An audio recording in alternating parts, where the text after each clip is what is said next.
Welcome to the Bogosity podcast for the 2nd of March 2015, the podcast that sits down to be counted.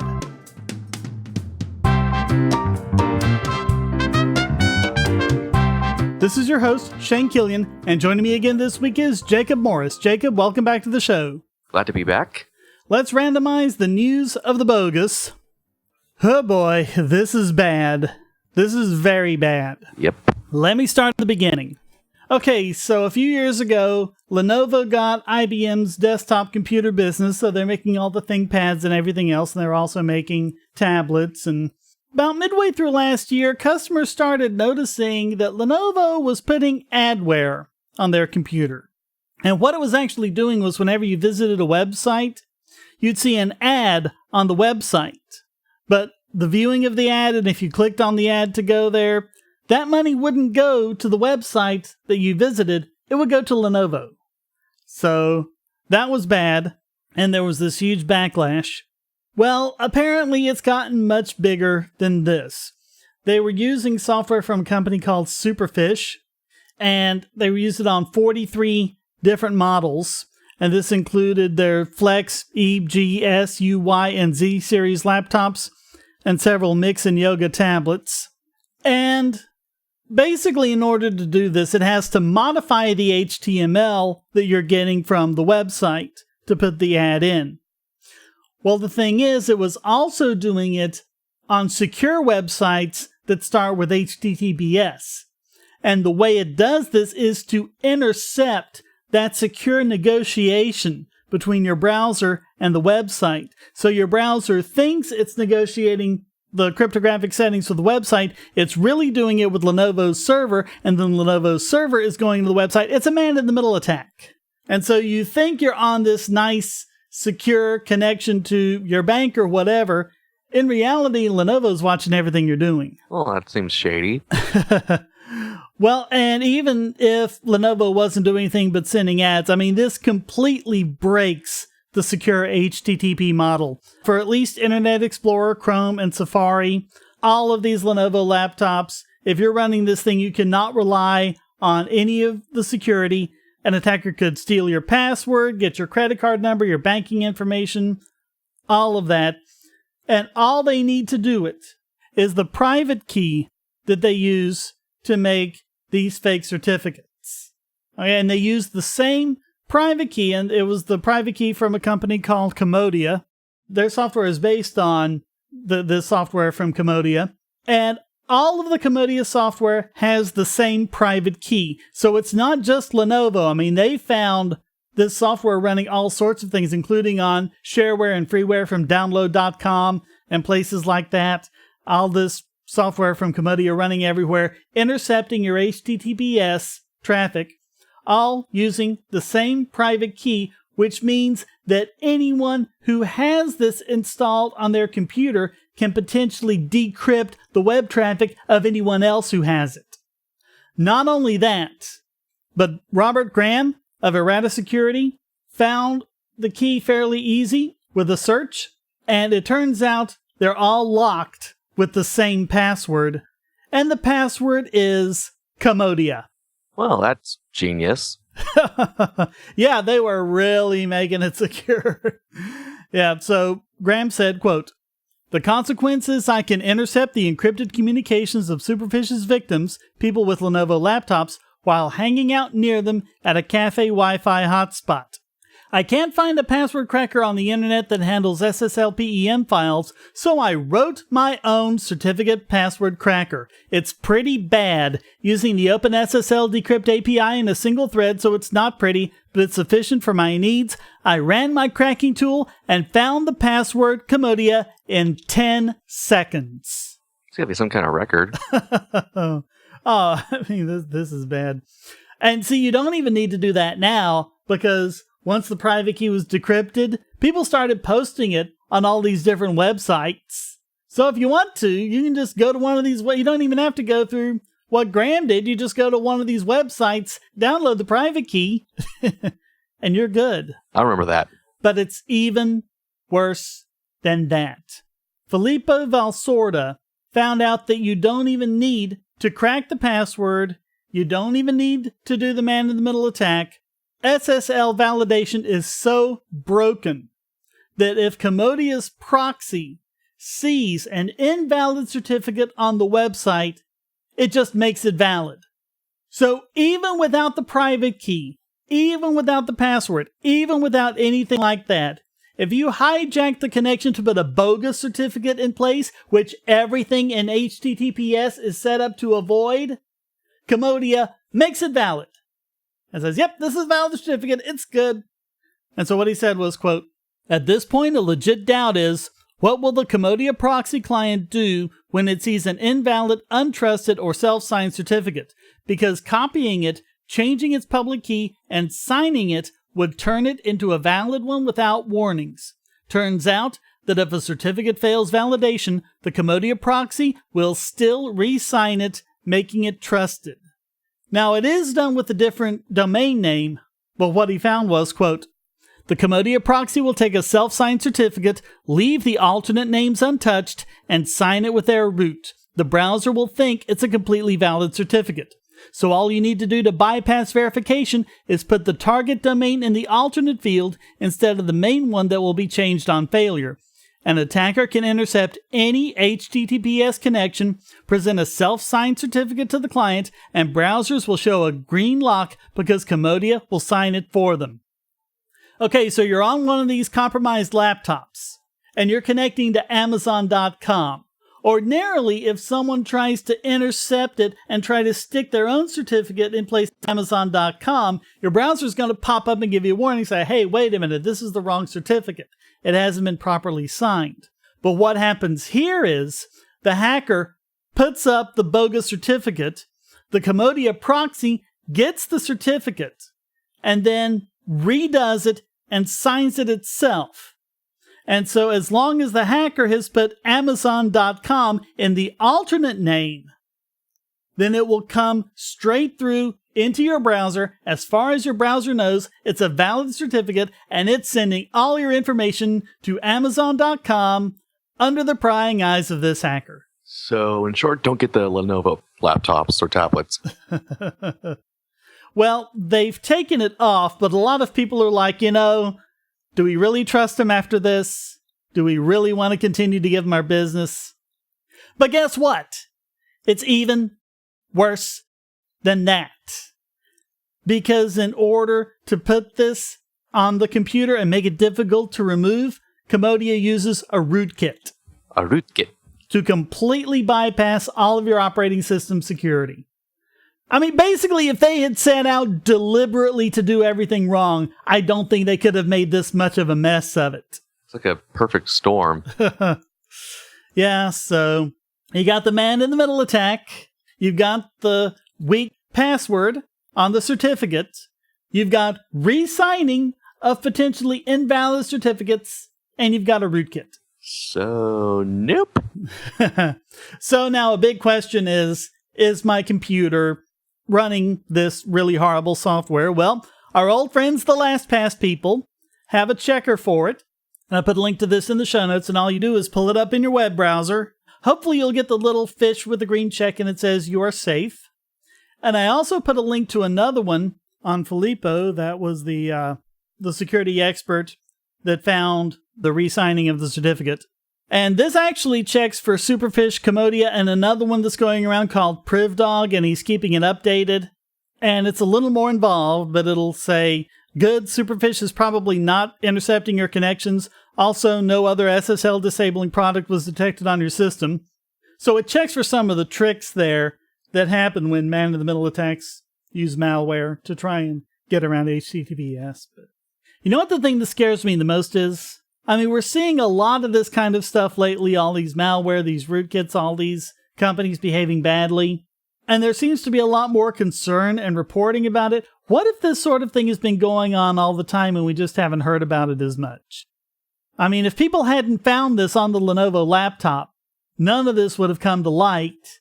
And people not just using Lenovo's, but using all this other software that's running Superfish would be doing the same thing. So yeah, this is bad. This is really, really bad. Yep.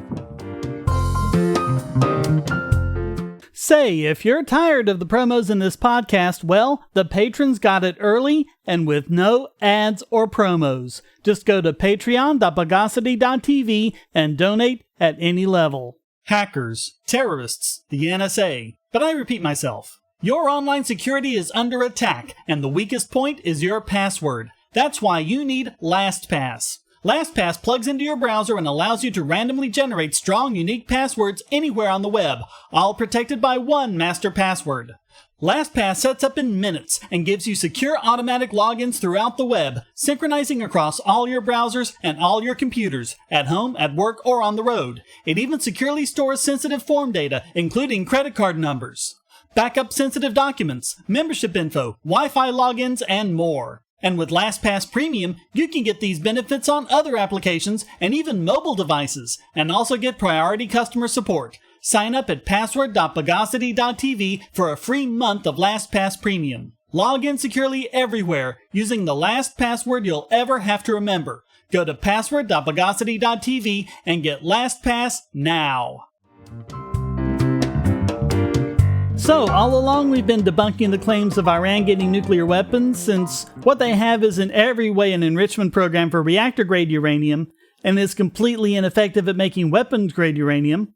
Well, Benjamin Netanyahu, Prime Minister of Israel, has been making all sorts of noise about how Iran is this close to making nukes, and how that would threaten the world, but now, a leaked document from his own Secret Service shows clearly that they knew all along that this was not the case. Busted.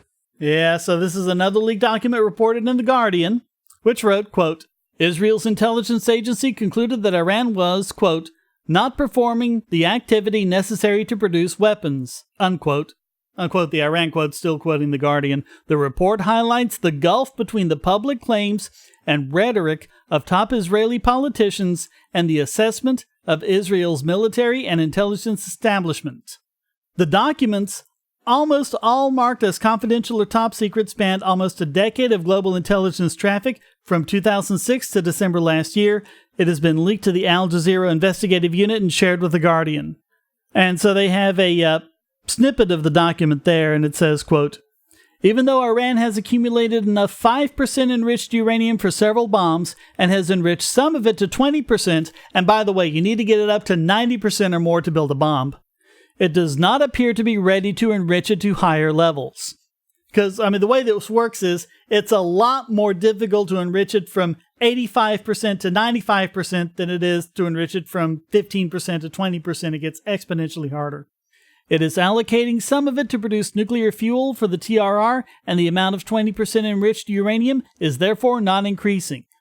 And they also revealed some other things like, quote, the CIA attempted to establish contact with Hamas in spite of a U.S. ban. South Korean intelligence targeted the leader of Greenpeace. Barack Obama threatened the Palestinian president to withdraw a bid for recognition of Palestine at the UN. And South African intelligence spied on Russia over a controversial $100 million joint satellite deal. So, this seems big like the Snowden leaks are big. So, business as usual. Yeah, pretty much, but yet more evidence that they've just been lying to us all along, which we knew anyway, but it'd be really nice if one of them at some point was held accountable for it. Well, business as usual. Yeah.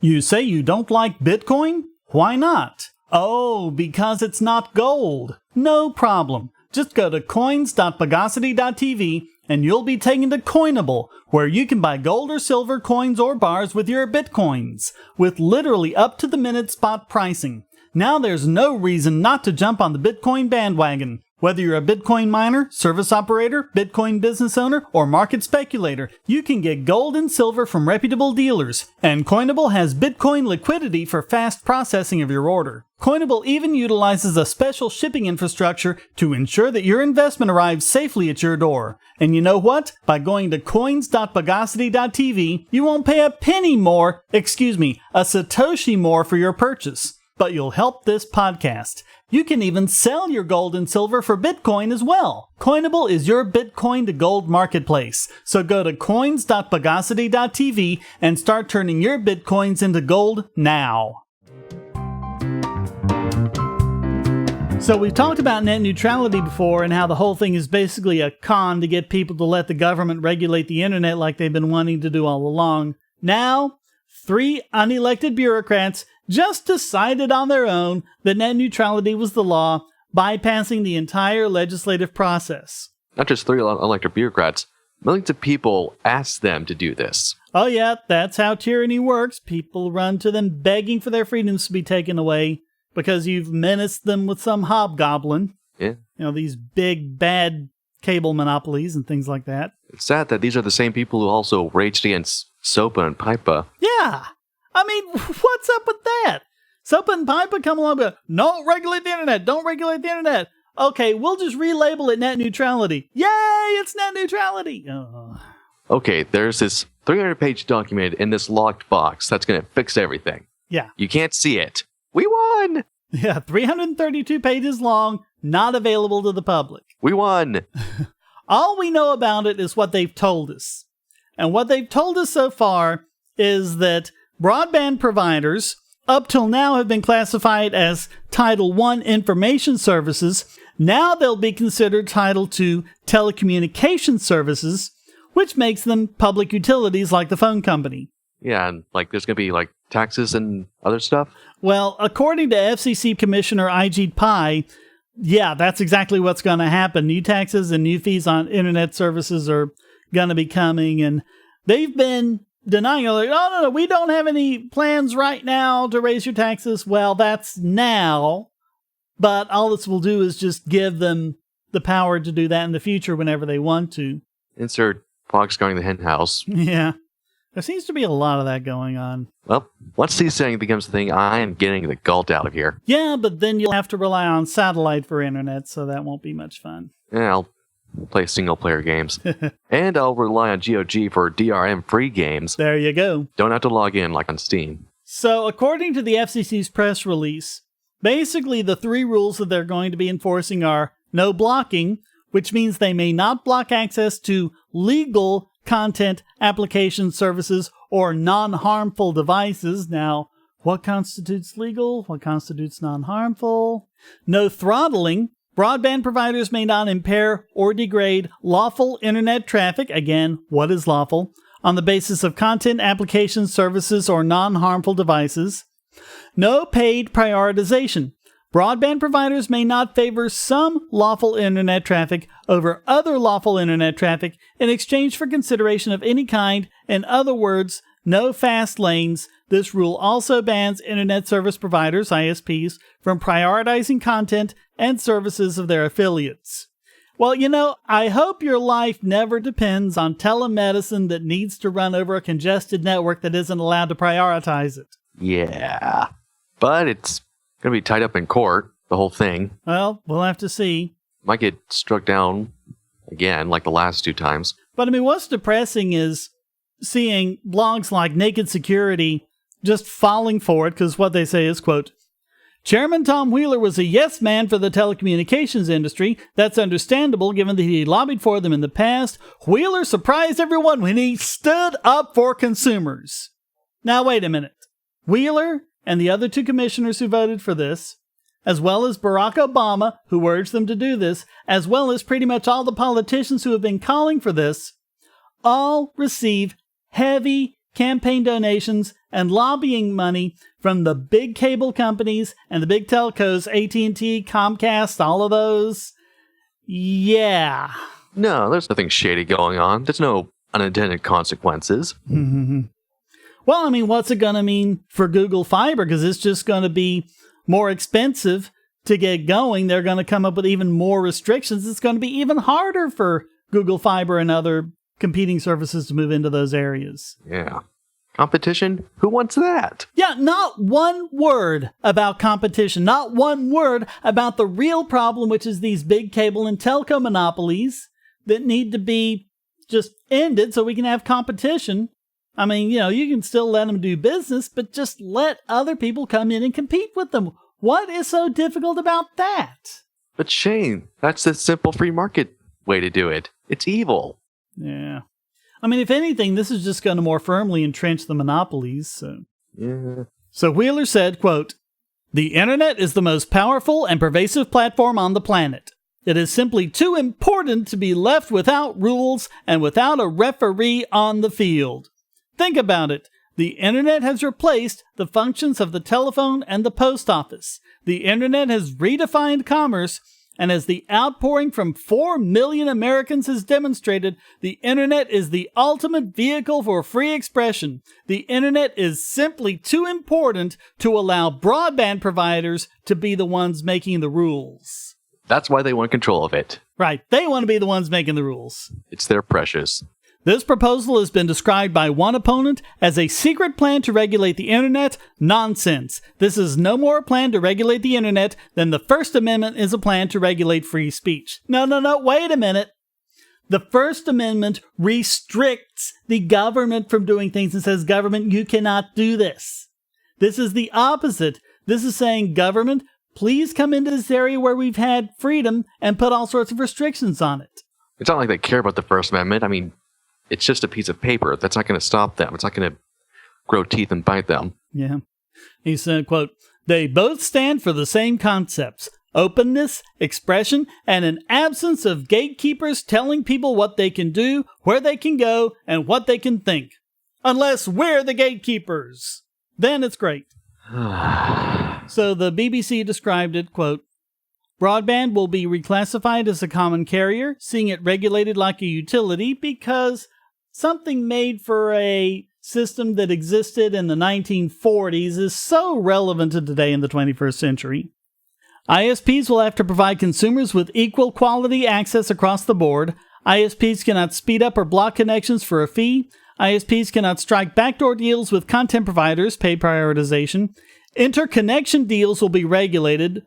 Now, we actually talked about those a few months ago. From the things like we talked about what Level 3 and Cogent did as transit providers to work out how they're going to do things, and as long as the traffic they're sending back and forth is the same, then they won't have to pay each other anything, and it's only if there's an imbalance. They worked that out themselves, and it's worked great. You don't need to regulate that. The market's already done that. Anyway, quote, "The public can report unjustified slowdowns to the FCC on a case-by-case basis." Now, how's that going to work? If you have a slowdown, how are you going to know if it's your ISP throttling the traffic or a router along the way that's congested or whatever? There's no way to tell.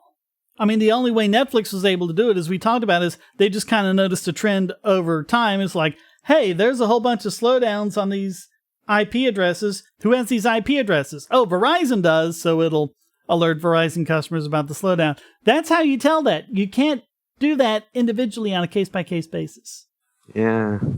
I was kind of steamed yesterday about all this. Yeah. I took my anger out on some spiders in Ultima Underworld, so now I'm just kind of mellow about it. Like, there's no use. The same rules will apply to mobile providers and fixed line providers, and the FCC will not control pricing plans. Yet. We promise. Really. Honest. We're not going to use this cudgel. We promise. It's only there in case. Oh, but let's just ignore the fact that the problem is monopolies. Yeah. Because the market's horrible because it creates monopolies, but when government makes monopolies, they're A-okay and we all love them. Wasn't net neutrality started in like 1996? Oh, they've been talking about this for a long time. Yeah, like... Not a new thing. 20th century problem, 21st century solution. Nothing about broadband, nothing about Netflix or anything like that, long before any of that. Yeah.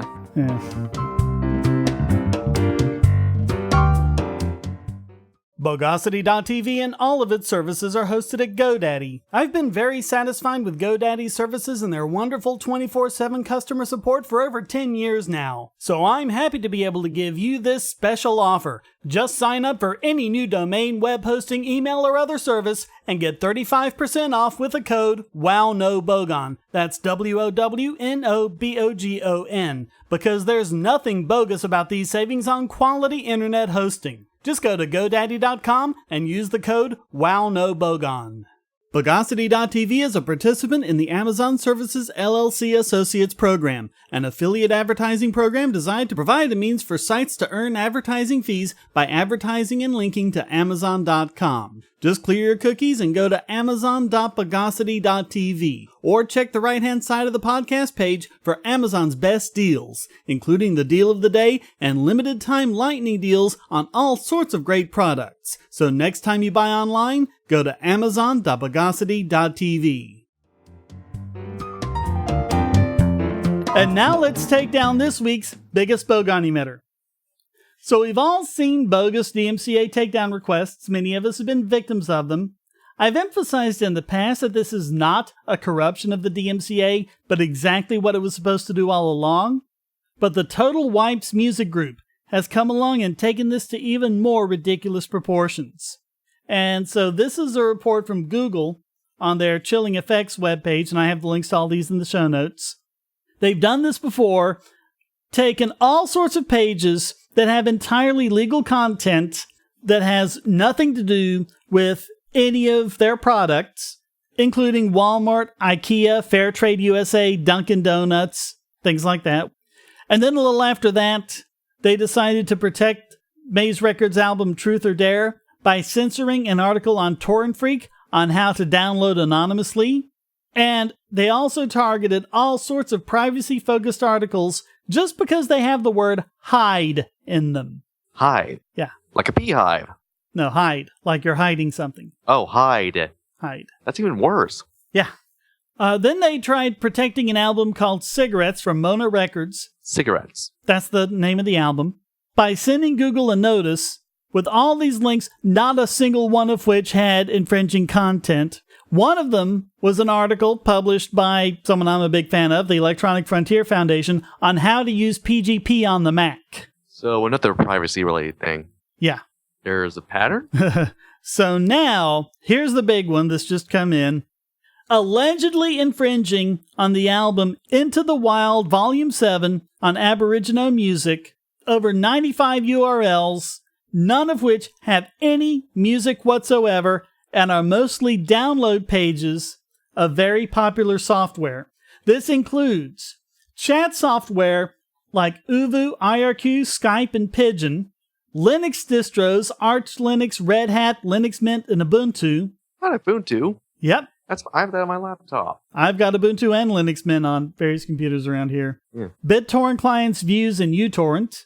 Software development tools, Eclipse, Python, Unity 3D, Ruby, NetBeans, Raspberry Pi, GitHub, Java, and all sorts of Java development tools. Unity 3D? Yeah. I make games with that. Yeah, that's a platform for making 3D games that'll run on multiple computing systems. Yeah. It's awesome. Yeah. Database tools like SQLite, MySQL, and PHPMyAdmin. They also got my favorite text editor, Notepad++. It's a text editor, and it formats things for whatever you're typing in, HTML, Python, or whatever. And of course, encryption software. Apparently they don't like encryption software because they want them to take down WhatsApp, LastPass, KeePass, the Tor client, and GNU Privacy Guard. Table flip. They also went after graphics software, PDF Forge, Paint.net, GIMP, Inkscape, VLC, Handbrake, FFmpeg, and IrfanView. Office software from AbiSource, which does things like AbiWord, OpenOffice, LibreOffice, and TeamViewer.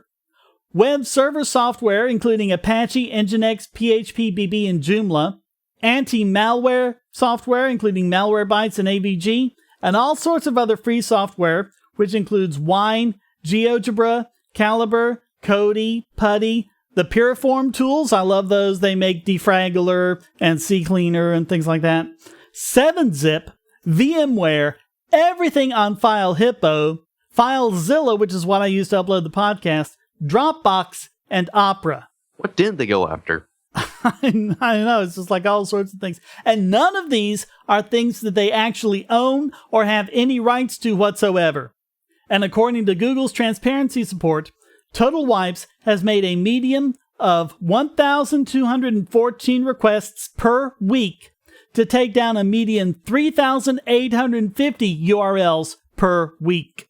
And all total, that's over 41,000 requests to take down almost 200,000 URLs. Yeah. Yeah. Do we need any more evidence that the DMCA is a bad thing? I don't think so. So that just has to make Total Wipes Music Group this week's biggest Bogon emitter.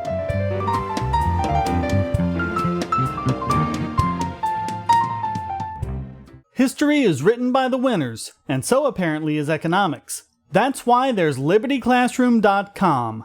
Probably the best single learning resource for history and economics on the web, LibertyClassroom.com teaches U.S. history, Western Civ, and economics from actual university professors. There's lots of free material to get you started, including introductory lectures on all these subjects, and when you sign up, you get the full site's content for just $99 a year, less than the price of 2 cups of coffee a month. And if you type in the promo code Bogosity in all caps, you'll get your first year for just $88.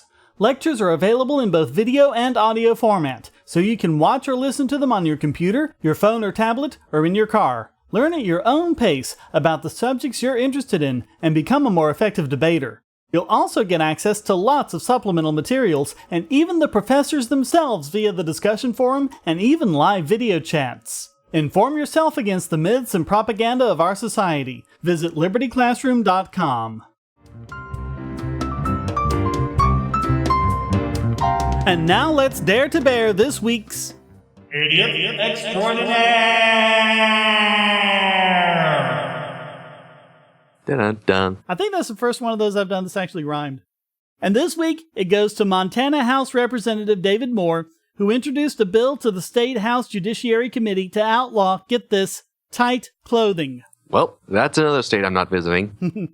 Which includes any item of clothing that, quote, gives the appearance or simulates, whatever that means, a person's buttocks, genitals, pelvic area, and women's nipples. Men's nipples are A-OK. I agree. So if you wanted to cosplay as Batman and Robin from the Schumacher movies, I guess that would be fine. I'm starting to notice a pattern. So he introduced the bill after a Bear As You Dare bicycle event went through Missoula, Montana on August 17th of last year. And this was where all these people rode their bikes through the city completely naked in a celebration of body image and a protest of bicyclists' right to use public roads. So wait, this is because people were riding naked, not because they were wearing tight clothing. Right. Point. Yes. And Moore also said, quote, yoga pants should be illegal in public anyway. Really? Uh-huh. No more yoga pants. And you also have Walt Hill, a retired professor, who's the one who introduced the bill, quote, I want Montana to be known as a decent state where people can live within the security of laws and protect their children and associates from degrading and indecent practices. 1984? Never heard of it. I believe this bill is written preserving that reputation. I mean, if nothing else, it baffles me. It completely baffles me. I mean, like, the 14 frames of Janet Jackson's boob and everyone went hysterical about it. They went, think about the kids. When it's about, especially when it's about the female breast, they want to protect the children from female breast. What do most children spend the first 6 months to a year of their life up against several times a day suckling? Well, they should.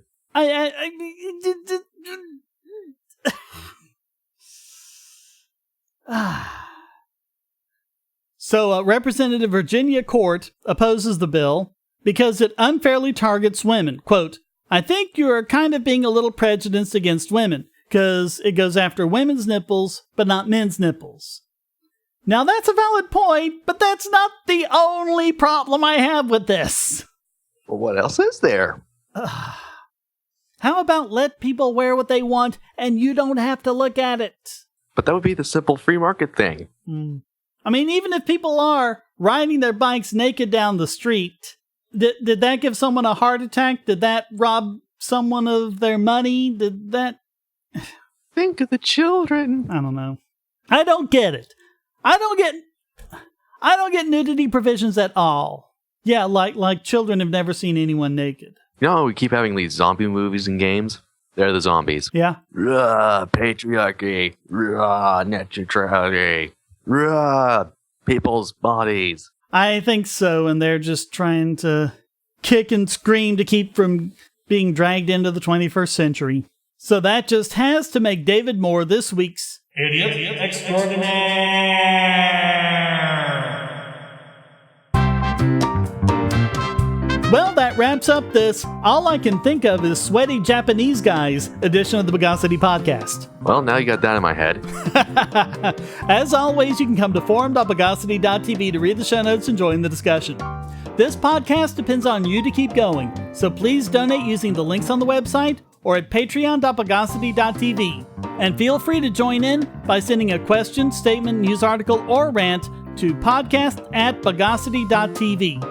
You can even stick it in an audio file if you want. Thank you for listening, and thanks again to Jacob Morris for joining me. Glad to be here. Until next time, here's a quote from Lawrence Lessig. Creativity and innovation always builds on the past. The past always tries to control the creativity that builds upon it.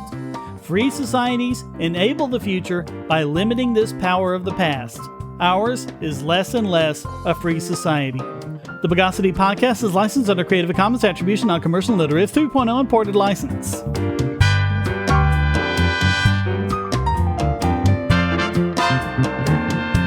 Bogosity.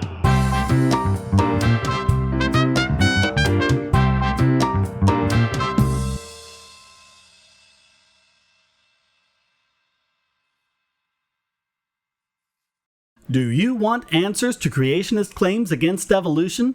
Would you like to know more about evolution yourself, or even engage creationists more directly, with actual peer-reviewed sources to back you up?